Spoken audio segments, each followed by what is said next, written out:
Moi, c'est Anna Afonso et plus tard, j'aimerais travailler dans la mode. Je m'appelle Catherine Bozio, j'aimerais travailler en Italie, enfin dans la mode italienne. Alors, je m'appelle Maël Charton et plus tard j'aimerais travailler dans le luxe et dans la haute couture dans des grandes maisons françaises que j'affectionne particulièrement. C'est vrai que oui, l'école nous pousse énormément et on a de plus en plus de conférences là-dessus, nous pousse énormément à prendre conscience de l'environnement et de l'impact que la mode a sur l'environnement aussi. Ça m'intéresse beaucoup et c'est quelque chose qui me préoccupe, mais c'est quelque chose qui est assez onéreux parce que c'est pour l'instant pas trop développé. Donc pour des étudiants comme nous, on n'a pas accès à toutes ces entreprises, on n'a pas les moyens pour accéder à tous ces produits et toutes ces techniques plus éco-responsables parce que comme c'est pas très développé, ça reste encore très cher.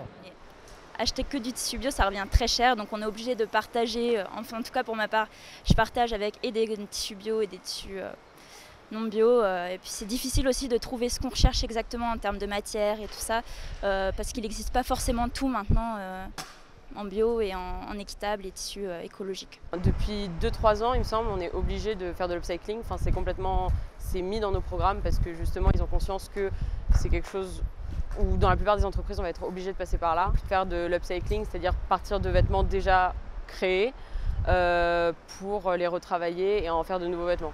C'est mieux parce qu'on peut aller dans la même direction au niveau d'une amélioration écologique dans la mode. Il y a beaucoup de techniques d'embellissement et d'anoblissement de tissus qu'on trouve dans la haute couture, mais pas que, hein, aussi dans le prêt-à-porter, même de luxe, qui aujourd'hui se font avec des apprêts chimiques, des choses comme ça, que malheureusement il n'y aura pas d'équivalent green ou éco-responsable, pour l'instant en tout cas. Donc ce genre de choses qui peuvent bloquer dans ma création et dans la création en général au niveau des textiles et des vêtements.